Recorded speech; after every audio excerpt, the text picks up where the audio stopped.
bank account and financial transactions. The message being sent to the Biden administration. And the State Department says they're now launching multiple investigations into the deadly troop withdrawal in Afghanistan. What they'll be focusing on, that's all coming up starting at the top of the hour. Heading to break with a live look over I-85 this morning. Traffic out there moving along smoothly. We've got all the latest traffic, weather, and headlines coming up.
Committed to you. Fox Carolina, the Morning News starts now. We have chilling new details in Asheville after a second body is found floating in the Swannanoa River in just 2 weeks. We're live with what we know about both cases. And multiple investigations will be launched into the violent Afghanistan withdrawal. What they're going to focus on, that's coming up from the live desk. Plus, it's another cool start to our day, but get ready for some more mild temperatures to roll on in. We'll talk about how warm it's going to get. Good morning. It's Tuesday, October 19th. I'm Margaret Ann Carter along with Nicole Pape, meteorologist Kylee Miller, traffic reporter Chris Scott. The gang's all here this morning. Thanks so much for being here with us. Yeah, it's definitely a chilly start, but likes to have everyone together.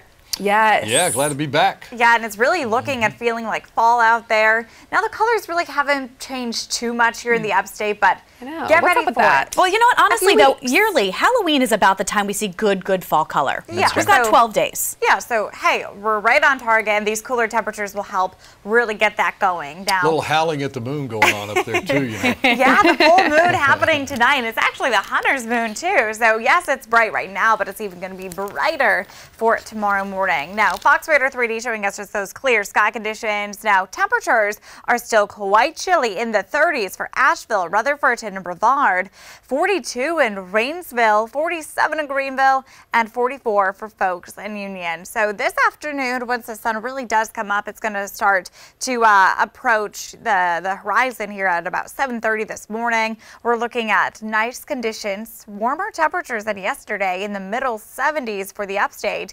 But coming up we're going to be talking about some showers that's going to be impacting our region for Thursday into Friday. So we'll have the time frame for you in just a few minutes. Chris? Kylie, thanks. We're starting to get traffic alerts for a couple of new accidents out there. Listen carefully. Greenville County and Anderson County. Highway 81 at Bowie Street and also at Henrydale Drive around I-185 are the two latest that we know about. Abbeville County still working one south of Donalds at 178 and Devore Road. But traffic conditions everywhere else are really pretty sweet right now. Starting to see a little bit of heavy load there coming 85 south at exit 56 at Highway 14 toward the Pelham Road exits and northbound towards Spartanburg right into the Greenville-Spartanburg County line. Looking good there on 85 north. No major delays on the interstates. Greenville County schools out, bus stops quiet. School zones are too, so that's good for Greenville County. The rest of the surrounding areas be alert around those school zones this morning. Chris, we begin with breaking news out of Greenville County. The sheriff's office is wrapping up after a very busy overnight. We've learned of 2 shootings that are now under investigation. Taking you first to MacArthur Street, where we are live right now as investigators comb through the area there. Now, we're told that this was a drive-by shooting, and we know that a man was shot here and that shots were also fired into a home nearby. That man was taken to the hospital. He is expected to be okay. So far, there are no suspects in this case. And this morning, we have brand new information on another shooting from overnight in Greenville County. We first got word about the scene off of Stoughton Bridge Road just before midnight. And then just in the last hour, the sheriff's office actually sent out new information stating that deputies arrived on scene to find one person suffering from a gunshot wound inside of a car. They were taken to the hospital where they are expected to survive. A viewer actually sent us this video here from the Cypress Cove community. You can see that there was a very active law enforcement scene there as well. Now this morning, by the time our crews had arrived, deputies had already cleared the scene, but right now the sheriff's office has not released any more information on a possible suspect, but they do say that this is an isolated shooting. So we'll of course let you know once more is released on this. 7:04 happening right now. Greenville County deputies need your help finding this missing man. 29-year-old Nava Magaver was last seen yesterday afternoon at the Walmart along Whitehorse Road.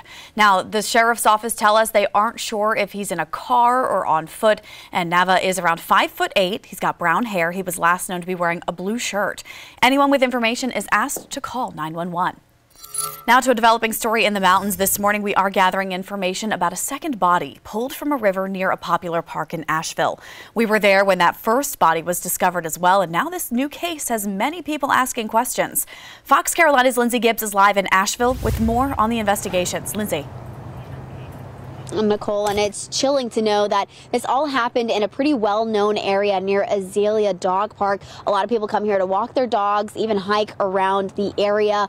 And also, these are 2 bodies in just 2 weeks on our hands. But here's what we know so far is that the Asheville police say they received a call at around 3 Monday afternoon about a body floating down the Swannanoa River near Azalea Road.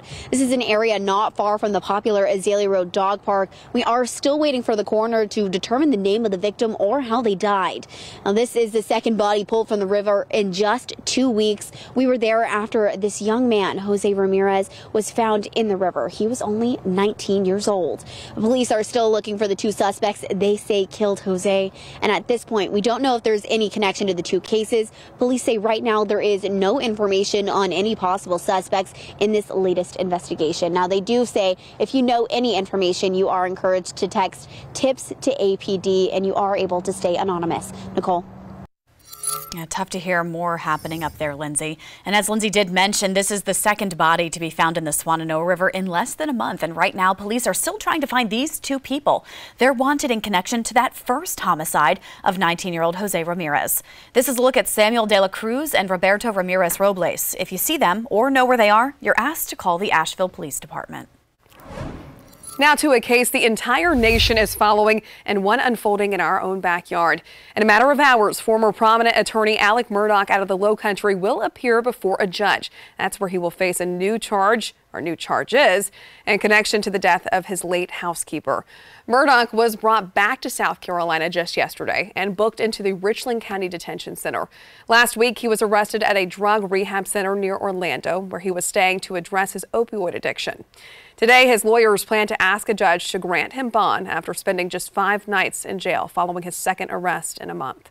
Murdaugh's latest hearing on 2 new charges of obtaining property by false pretenses is scheduled to start at 10 a.m. in Columbia. That's in just about 3 hours there. So this all stems from the death of Gloria Satterfield, seen here, the Murdaugh family's former housekeeper, who allegedly fell down the stairs while working at the home in 2018 and died there. Affidavits say that Murdaugh coordinated with the woman's family to sue himself for insurance money. The documents say nearly $4 million in settlement funds were supposed to go to her children, but instead they were directed to one of Murdaugh's accounts. The Satterfield family says they didn't know that a settlement was ever even reached, and they never saw any of that money. New information this morning, the world reacting to the death of General Colin Powell this morning. The former U.S. Secretary of State, and chairman of the Joint Chiefs of Staff passed away yesterday from complications due to COVID-19. We want to take you live to Washington, D.C. right now. All flags are flying at half-staff this morning in his honor. Powell was a distinguished soldier whose career took him from combat duty in Vietnam all the way to becoming the first black national security advisor during the end of Reagan's presidency. At 84 years old, many Americans were shocked to learn of his passing, especially because Colin was fully vaccinated against the virus. Leaders across the country are speaking on that tragic loss and the legacy he leaves behind. You know, what an incredible American. He obviously served with dignity, he served with grace. He was the epitome of what it means to be strong, but at the same time, so modest in terms of everything that he did and said, in a way that it was never about him, it was about the country, and it was about the people who served with him. Colin Powell was an American icon. I had the privilege of knowing him for many years, and he was a military leader and highly respected diplomat. Well, as of right now, funeral arrangements have not been announced. If Powell's family chooses to do so, it is possible that his body could lie in state. And we're following another news alert from our live desk, where the United States exit from Afghanistan is being placed under closer scrutiny this morning. The State Department's Office of Inspector General notified leaders will launch multiple probes into the suspension of operations in Kabul. The investigation will include reviews of the embassy's emergency action planning, execution of the Afghanistan Special Immigrant Visa Program, and the evacuation from Kabul. This comes after the chaotic exodus earlier this year was criticized by both Republicans and Democrats as being too rushed. In the meantime, a House committee tasked with investigating the January 6th Capitol riot will vote today to hold at least one of President Trump's allies in contempt. The committee has issued subpoenas against several of Trump's aides, including Steve Bannon, who has refused to comply. This comes as the former president is also pushing back on this investigation in a new lawsuit to keep his White House records a secret, asking for executive privilege. 7:10 is the time, Kylie. In today's big weather story, today may feature some cooler temperatures, but we are looking at some warmer air rolling across the southeast as we head into the Halloween day itself for October 31st. So as you plan on getting the kids dressed up for Halloween, it looks like our temperatures should be a little bit more above where we should be for this time of year. But this week it's still going to be quite cool. We'll talk about that in your 7-day forecast coming up. Margaret Ann. Waiting for the FDA to approve your COVID-19 vaccine's booster shot? Well, experts say that you might be able to mix and match them. Plus, state leaders are tackling the workforce shortage today. We are live with efforts to get more people back to work right here in the upstate.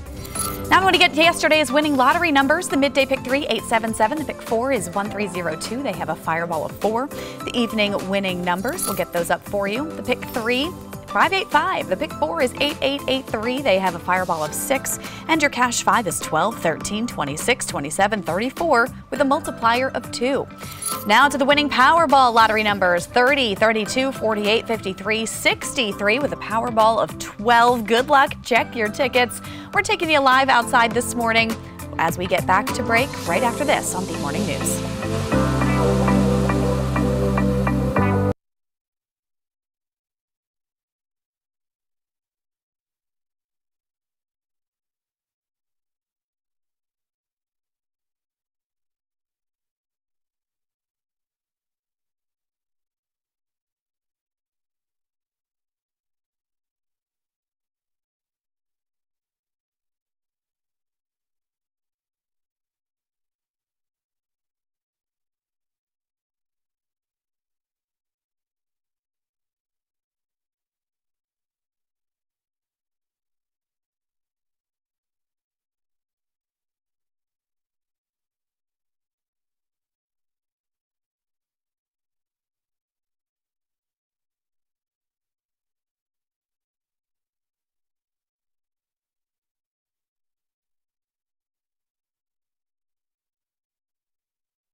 Say no to letting the outside in. Say yes to tight foam. Say yes to Loctite. With clean, fresh ingredients, Panera's new chicken sausage and pepperoni flatbread is a mouth-watering explosion of yes.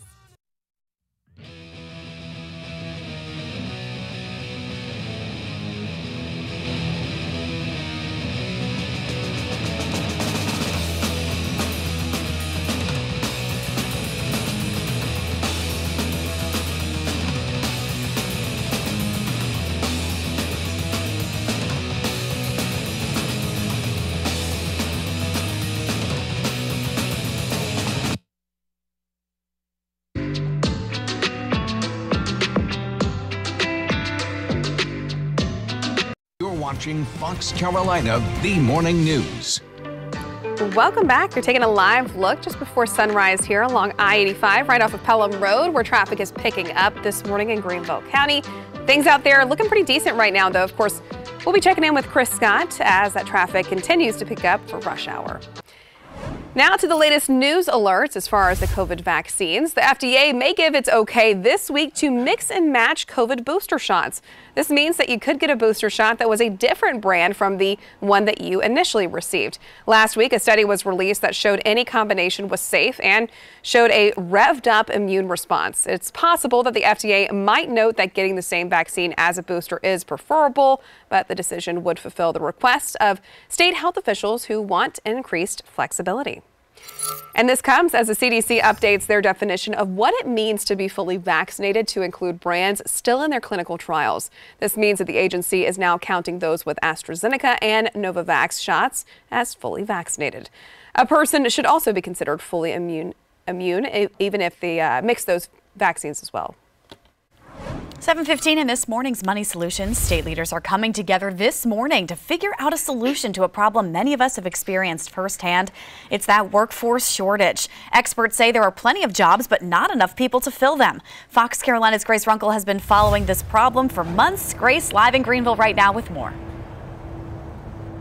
Well, in just about an hour now, the Workforce Symposium is going to kick off at the Embassy Suites behind me here. We're going to hear from leaders in the state's business industry as well as from the economy about what they want to do to bridge that gap between the number of people in the workforce and the number of jobs that are available. Now, this is something that we've been following for quite some time, really since the start of the pandemic, when businesses were trying to reopen and gear back up, but realized they were having a hard time filling all their open positions. The SC Chamber, the Department of Employment, and the state's technical college system are all hosting today's symposium. We read through the agenda and found that topics include building back up the skilled trade workforce and even affordable housing. So we also wanted to find out where we're seeing the biggest gaps, and we checked the SC Work site this morning.